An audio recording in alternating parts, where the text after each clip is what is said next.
Il n'a rien dans sa maison, il n'a rien à se reprocher, si on peut dire. D'accord. Veomer lifneem, il va dire devant eux, Esrim verba brachot. Donc vous voyez que la tfila va changer, et on va passer des 18 brachot habituels à 24 brachot. Yutret shebechol yom, le Shemona Esrei de chaque jour, ou Mosif Alem, Hot Shesh, on va ajouter là-dessus encore 6 autres brachot. Ve'elouen, et les voici. Donc on va décrire la nouvelle tfila, la tfila développée que l'on faisait les jours de Ta'anit. Zirchonot ve'shofarot. Donc ça ressemble beaucoup à Rosh Hashanah. Donc il y avait un passage qui s'appelait Zirchonot, donc les mentions qui rappellent notre bon souvenir devant Hachem. Ve'shofarot, les passages donc, qui vont concerner la sonnerie du shofar, et donc l'expression de la tchouva. Ensuite, on disait des psukim. Donc à chaque fois, c'est des psukim, comme on fait à Rosh Hashanah, suivi d'une bracha. On va voir à la fin du texte, dans la Mishnah, ensuite la Mishnah, on va voir quelle bracha on faisait à chaque sous-partie ajoutée donc, dans la tfila. Donc on a Zirchonot, Shofarot. Ensuite, on va ajouter des psaumes qui vont être aussi conclus par une bracha. El Hashem Betzaratali, Karati Ve'aneni.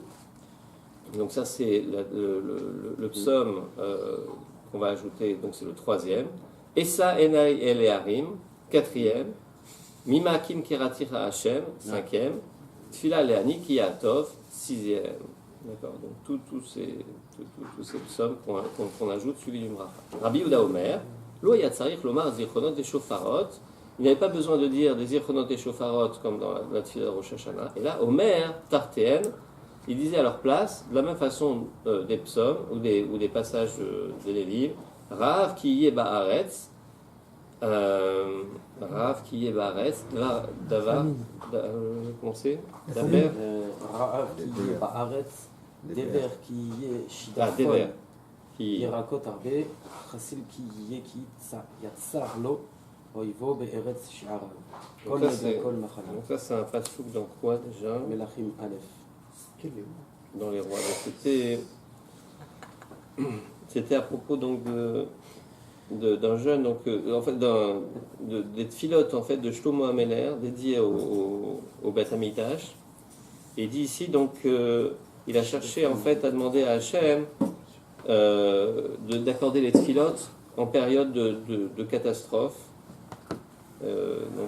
Donc il a quelque part anticipé les catastrophes à venir, Shlomo HaMelech, et a prié pour cela. Donc on remplace de cette façon-là les zirchonot, d'accord. Donc on rappelle le souvenir d'Hachem pour ces moments-là. Et le deuxième passou qui vient remplacer les shofarot, il s'agit de Asher Aya Devar Hashem El Yirmiyahu Al Divrei Abetzarot. Donc voici donc que Hachem voici les paroles que Hachem a dites à Yirmiyahu à propos de la famine. Betzarot, c'est la famine. D'accord. Donc c'est un autre événement qui a eu donc qui est ramené dans Yirmiyahu. Apparemment, donc il y a les catastrophes, c'est psukim. Non, là on décrit effectivement une grande famine, un grand désastre qu'il y a eu à l'époque, d'accord. Et les supplications qui ont été faites, qui ont été en fait inutiles. On n'est pas arrivé en fait à annuler le décret d'Hachem. Donc ça vient remplacer les shofarot.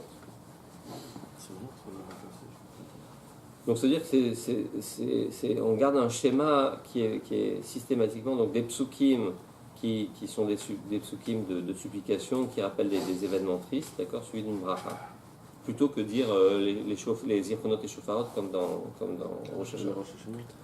Veomer chotmehem, et donc il va dire derrière la signature, c'est la bracha qui vient. À la Rishona ou Omer. Mi Sheana et Avram Be'aramo. Vous allez retrouver des textes qu'on a l'habitude de lire quelque part, enfin dans la formulation.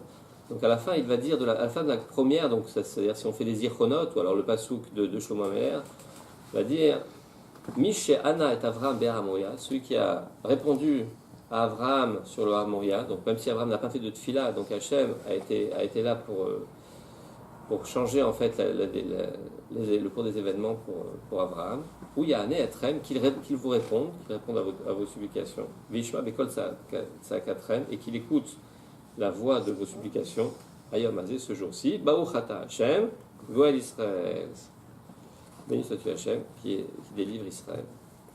À la Shnia, sur la seconde, ou Omer, Mishiana et Avotenu Aliam Souf, celui qui a répondu à nos pères devant la mer, où il y a un Etrem qu'il vous réponde, Ishma Kol Sa'atrem, qu'il écoute vos supplications, Ayom aujourd'hui, Ayom Azé, Baruch Ata Hashem, Zocher Anishkachot, béni sois-tu Hashem, qui se souvient des oubliés. À la Shlishit, sur la troisième, où Omer. Alors, juste il faut faire le travail de relier la bracha au texte qui a été mentionné avant. D'accord ? Par exemple, les Nishkachot, ce qui a été oublié, donc ça fait allusion en fait au shofar qui vient éveiller le souvenir d'Hachem. Juste avant, donc, pareil, donc le souvenir d'Abraham. Alors ça marche pas, c'est Zichronot Shofarot dans cet ordre-là, Zichronot Shofarot. Donc le Zikaron ici, donc ça fait allusion donc à Akedat Yitzhak. On mentionne, rappelez-vous, dans Rosh Hashanah, on rappelle l'Akedat Yitzhak. Ensuite, on rappelle donc le Shofar qui vient en fait éveiller le souvenir d'Hachem et la miséricorde d'Hachem. À la Shishi sur la troisième, Omer Mi She'ana et Yehoshua Bagilgal, celui qui a répondu à Yehoshua à Gilgal. Donc là, c'est l'histoire de Yéricho, d'accord, où Hachem a exaucé la prière. Donc Yeshua, il était à Gilgal au moment donc, de la bataille de Yéricho, et Hachem a répondu à sa prière. Où il y a un Etrem qui répond à vos prières, Vishma Bekol Sa'akatrem, et qui répond à vos supplications. Ayam Azé ce jour-ci, Baruch Ata Hachem, Shomea Teroa, Baruch Ata Hachem, donc qui écoute la Teroa. À la Révite, sur la quatrième. Ou Omer, Mishana et Shmuel Bamispa, où il y a un Etrem, Veishma Bekol Sa'akatrem. Donc ici, on fait allusion à un autre événement, c'est à Shmuel. Donc il a répondu donc à la tefila de Shmuel, Bamispa, à Mitzpah. Alors là, je me souviens plus ce que c'était, l'histoire de Shmuel. Donc il avait donc prié à Hachem, oui, donc c'est dans la guerre contre les Pélishtim. Il avait donc supplié à Hachem de sauver le peuple Israël de l'attaque des Pélishtim, et Hachem a écouté cette fila. Donc on cite en fait tout un tas d'événements où Hachem est intervenu en réponse à la fila de personnages importants. Donc de la même façon qu'il réponde à votre fila et qu'il écoute vos supplications, Ayam Azé ce jour-ci. Baruch Ata Hachem, Shomea Tzaka, béni sois-tu Hachem, qui répond à la supplication. À la Chamishit, cinquième maintenant, où Omer, Mishéana et Eliaou Béara Carmel, ou Yann Etrem, Veishma Bekol Sa'akatrem. Donc celui qui a écouté Eliaou sur la Carmel, vous connaissez l'histoire de Eliaou sur la Carmel, donc Eliaou avait provoqué les prêtres du Baal sur le Carmel en disant voilà, 2 corbanotes, on va voir celui qui est exaucé. Et donc il a simplement pris Hachem, une fila courte, et Hachem a exaucé sa demande et a accepté le corban. Et donc ça a été une démonstration extrêmement importante pour le cas Israël à ce moment-là. Donc de la même façon qu'il a écouté Eliaou sur la Carmel, qu'il écoute vos tfilotes et vos supplications, ce jour-ci, Baruch Ata Hashem, Shomea Tefila. À la Shishit, sur la sixième bracha ajoutée, il dira... On l'a fait déjà, Shomea. Ouais, c'est vrai.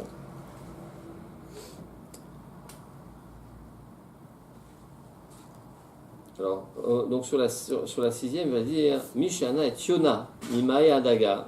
Celui qui a écouté donc la tfila de Yona lorsqu'il était dans le ventre du poisson.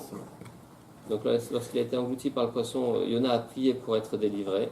Ou Yane Etrem qu'il vous réponde, Veishma Bekol Sa'akatrem, qui répond à vos supplications. Ayam Azé ce jour-ci, Baruch Ata Hashem, Aonet Bet Sarah. Béni sois-tu Hashem, qui répond au moment de la souffrance. Halashvit sur la septième. Où Omer il dira Mishéana et David, Vet Shlomo Beno. Donc celui qui a répondu à David et à son fils Shlomo, Beirushalayim et Yerushalayim, ou Yane Etrem, qu'il vous réponde, et qu'il écoute vos supplications ce jour-ci, Baruch Ata Hashem, Amerachem Alaretz. béni sois-tu Hachem, qui vient, qui est Merachem, qui est miséricordieux sur la terre. D'accord, donc il n'y a rien qui vous étonne là? Je pense que ça, on a pris Ils se le ressemblent 7 tous. et on a La complété septième. en 1. C'est 7 sur la Vidal. La septième, on l'avait pas. Ouais, on a dit qu'on en rajoutait que 6, il n'y en a pas 7 normalement, d'accord? Il y en a qui ne dorment pas, c'est bien. Bonne remarque. D'accord. En fait, c'est simplement parce que la première, si vous avez fait attention, la première, c'est Gal, c'est Gol Israël. Donc, c'est la Avant. première bracha. En fait, elle est déjà dans le Shemona Israël. Ouais, bonne question. C'est pour ça que je me suis. Il en manque une. Donc apparemment, celle-là a été dite 2 fois visiblement. En tout cas, la première, Gol Israël, c'est comme on fait aujourd'hui, c'est-à-dire qu'on allonge cette bracha, on rajoute du texte, mais elle est conservée. D'accord. Et de façon étonnante, ouais, Shomea Tefila. Elle serait dite 2 fois. Je vois pas de. On va voir si Rachid dit quelque chose, mais je ne crois pas qu'il y ait quelque chose là-dessus.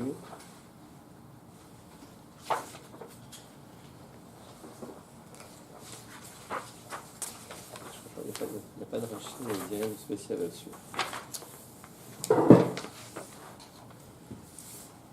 Bon, c'est une bonne question. Il faut... Et par contre, on est sûr que c'est Gal Israël qui est prolongé. Ouais, c'est ce qui ramène ici. Ouais. C'est Gol Israël Gol Israël qui n'est pas ajouté en fait. Donc ça fait 1 plus 6. D'accord. En fait, il y a un rajout dans Goël Israël. En fait, il y a la première, elle est rajoutée dans Goël Israël. Voilà. Comme on fait aujourd'hui dans le Chalet Arcibourg qui rajoute à ce niveau-là un texte. Alors, Maaseh. Maaseh bimei Rabbi Chalafta ve Rabbi Hanina ben Teradion. Donc on raconte comment ça se passait à l'époque de ces Chachamim-là.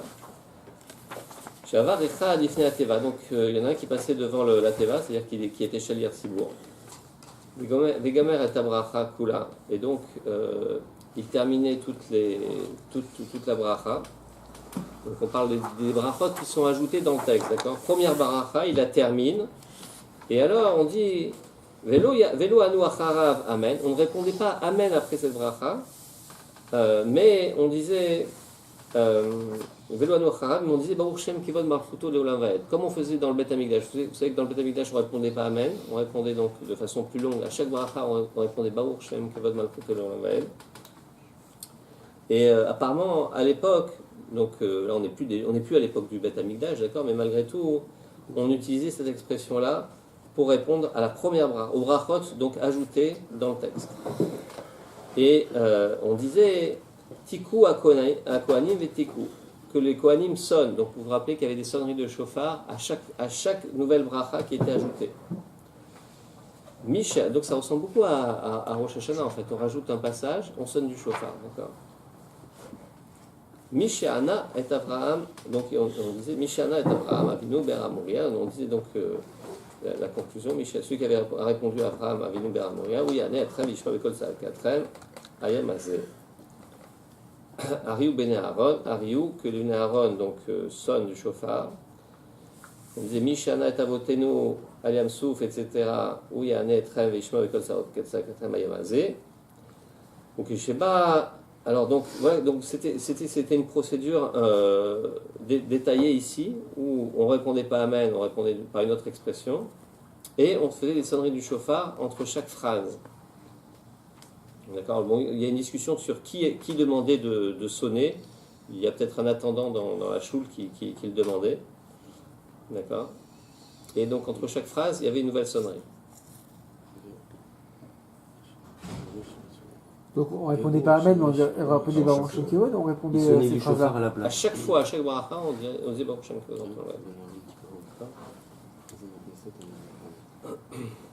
Alors on dit Ukesheba davar etzel chachamim amru lo ayinu nagim ken et là beshar mizrach ou be'arabaï. Donc les chachamim se sont étonnés sur cette coutume-là et on dit quand ils sont venus, donc ils ont dit que c'est une chose qu'on n'avait pas l'habitude de faire, si ce n'est à la porte du mizrach, à l'entrée donc du Bet Hamikdash ou Be'arabaït sur le Harabaït. C'est donc apparemment que quand on était sur le Harabaït, qu'on pouvait se permettre de répondre Baruch Shem Kevod Malchut Olam et non pas Amen à une bracha. Donc ils sont collègues sur ce minag-là. Ils ont concentré ce minag que là-bas. Que là-bas, oui. C'est pas clair s'ils sont collègues là-dessus. Ok. Donc ça, c'est la description de la procédure de la tefila des jeunes. Alors maintenant, on va décrire le comportement des Kohanim dans ces périodes de jeûne. Alors vous vous souvenez que les Kohanim sont divisés en 24 mishmarot, il y a 24 gardes, d'accord, qui arrivent à tour de rôle pour prendre le service une semaine chacun, d'accord. Et chaque mishmar a 6 ou 7 bet av, c'est une discussion, il y en a qui disent 6 bet av, donc 6 familles, il y a 6 familles qui vont donc faire le service à tour de rôle chaque jour de la semaine, d'accord. Et le 7e jour, d'après, donc, pour une certaine lecture, le 7e jour, tous participaient en fait à la Avoda, d'accord. C'est comme le Mishmao de Maseret Sukkah. Oui, c'est ça, c'est le même Mishmar dans le rapport. Ok. Alors on dit comme ça. Shalosh Ta'aniyot Arishonot, les 3 premiers jeûnes, concernant les 3 premiers jeûnes, donc la première série, Anshe Mishmar Mit'anin Velo Mashlimim. Les gens du Mishmar, de la garde, ils jeûnaient, mais ils n'allaient pas jusqu'au bout. On avait déjà vu ça. Donc